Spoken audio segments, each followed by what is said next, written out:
আল্লাহ মালাকুল মাউত কে বলবেন, মালাকুল মাউত কি অবস্থা? বলবে সব শেষ।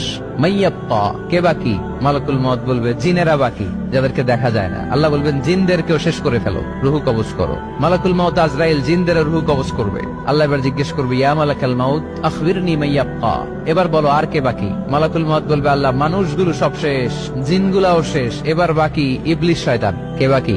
ইবলিসরেও শেষ করো, ইবলিসও শেষ। আল্লাহ আবার জিজ্ঞেস করবেন, ইয়া মালাকাল মাউতি মাইয়াপ্পা, আর কে বেঁচে আছে বলো? মালাকুল মাউত বলবে, আল্লাহ আপনার কথা অনুযায়ী পৃথিবীর সব মানুষের রুহু কবজ করলাম, সব জিনদের রুহু কবজ করলাম, ইবলিসের রুহু কবজ করলাম, এখন আছে শুধু ফেরেশতা। আছে কারা? যাও ফেরেশতাদের রুহু কবজ করো। ফেরেশতাদের রুহু কবজ হয়ে যাবে। এবার আল্লাহ জিজ্ঞেস করবেন, ইয়া মালাকাল মাউত আখবিরনি মাইয়াপ্পা। মালাকুল মাউত বলবে, আল্লাহ আপনার কথা মতো ধরে ধরে সব শেষ, ফেরেশতাও শেষ, 4 জন ছাড়া। কয়জন ছাড়া?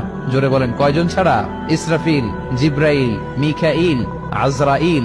আল্লাহ এই 4 জন আমরা বাকি। আল্লাহ বলবে, যাও ইযহাব ইনতালিক ইলা জিবরিল ওয়াকবাদ রূহা, জিব্রাইলের রুহু কবজ করো। ইযহাব ইলা ইসরাফিল ওয়াকবাদ রূহা, ইসরাফিলের রুহু কবজ করো। ইযহাব ইলা মিকাইল ওয়াকবাদ রূহা, রুহু কবজ করো। ওই 3 ফেরেশতাও শেষ। এবার আল্লাহ তাআলা জিজ্ঞেস করবেন, ইয়া মালাকাল মাউত আখবিরনি মাইয়াব্কা, হে মালাকুল মাউত আর কে বাকি আছে বলো?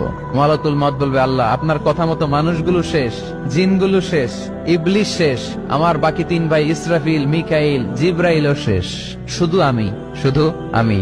আল্লাহ বলবেন, কেউ নাই? মালাকুল মাউত বলবে, না আল্লাহ কেউ নাই। এবার আল্লাহ তাআলা বলবেন, মালাকুল মাউত তুমি তো সবাই রে মারছো, এবার তুমি মরো, এবার তুমি মরো, তুমি মরো।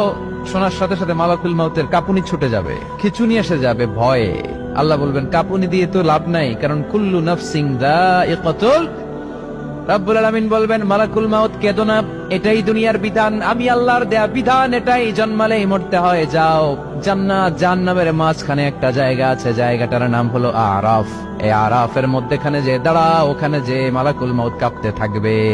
মালাকুল মাউত বলবে, আল্লাহ সৃষ্টির শুরুতে যদি জানতাম, সৃষ্টির শুরুতে যদি জানতাম সবাইকে মৃত্যুদান করার পরে, রূহ কবজ করার পরে আমাকেও মরতে হবে, তাহলে এই কঠিন দায়িত্বের ব্যাপারে আপনার কাছে ক্ষমা চাইতাম।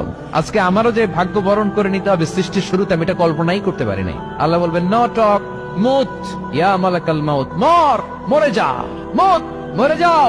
বলার সাথে সাথে মালাকুল মাউত এক বিকট চিৎকার হাঁকিয়ে মরে যাবে। মালাকুল মাউতের চিৎকারটা সেদিন এত ভয়ঙ্কর হবে, বিষ্ণু ইসা ইসলাম বলেন, ওই চিৎকারের আওয়াজ যদি পৃথিবীর মানুষেরা কান দিয়ে শুনতে পেত, তাহলে কিয়ামত সংগঠিত হওয়ার জন্য আলাদা করে ইসরাফিলের সিঙ্গার প্রয়োজন হতো না।